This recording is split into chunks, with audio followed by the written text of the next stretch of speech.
జై శ్రీరామ్. అందరూ ఎలా ఉన్నారు? ఈరోజు నేను మీకు మామిడికాయ పులిహోర అయితే చేసి చూపిస్తాను. చాలా ఫాస్ట్గా అయిపోయే రెసిపీ అన్నమాట. ఒకవేళ అన్నం మిగిలిపోయినా చేసుకోవచ్చు, పండగలప్పుడు కూడా చేసుకోవచ్చు.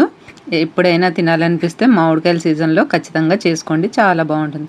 దీనికోసం ఒక చిన్న మామిడికాయని తీసుకొని పీల్ చేసుకొని శుభ్రంగా కడిగేసి ముక్కల కింద కట్ చేసుకోవాలి. దాన్ని ఇలాగైతే కోరుకోవాలన్నమాట. కోరుకున్న దాన్ని ఓ పక్కన పెట్టేసుకుందాము. దీనికోసం మనం రైస్ ముందే ఉడికించి పెట్టుకోవాలి.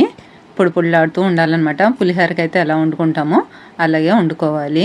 ఇప్పుడు ఒక పాన్ తీసుకొని అందులో ఆయిల్ వేసుకొని ముందు వేరుశనగ గుళ్ళు అయితే వేయించుకోవాలి. వేయించేసిన వాటిని తీసి పక్కన పెట్టేసుకోవాలి. వాటిని అప్పుడు అందులో తాలింపులు అయితే వేసుకోవాలి. తెలుసు కదా తాలింపులు అంటే ఏంటి? మినపప్పు, శనగపప్పు, ఆవాలు, జీలకర్ర. కొంతమందికి పులిహోరలో జీలకర్ర ఇష్టం ఉండదు, వాళ్ళైతే అది వేసుకోకుండా చేసుకోండి. పచ్చిమిర్చి, ఎండుమిర్చి, కరివేపాకు ఇవన్నీ వేసుకొని అవి వేగిన తర్వాత బాగా అందులోనే ఈ మనం మామిడికాయ తురుము పెట్టుకున్నాం కదా, తురుముకొని అదైతే వేసుకోవాలి. వేసుకొని ఆ తాలింపుల్లో దగ్గరగా అయ్యే వరకు వేయించుకొని అందులోనే సాల్టు, పసుపు వేసుకోవాలి. వేసుకొని పచ్చివాసన పోయేంత వరకు అయితే దగ్గరగా ఫ్రై చేసుకోవాలి.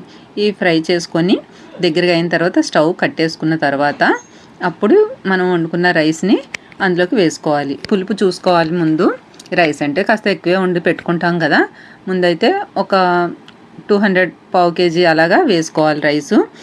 వేసుకొని పులుపు కానీ ఎక్కువ అనిపిస్తే ఇంకొంచెం రైస్ అయితే నేను వేసాను, నాకు పులుపు ఎక్కువ అనిపించింది ఇందులో.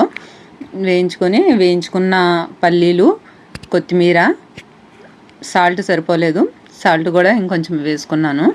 ఇప్పుడు కలిపేసుకున్నాను. సూపర్ టేస్టీ అన్నమాట. ఒక్కసారి అయితే ట్రై చేయండి, చాలా బాగుంది. నేను చెప్పడం కాదు కానీ మీరైతే ట్రై చేయండి ఖచ్చితంగా.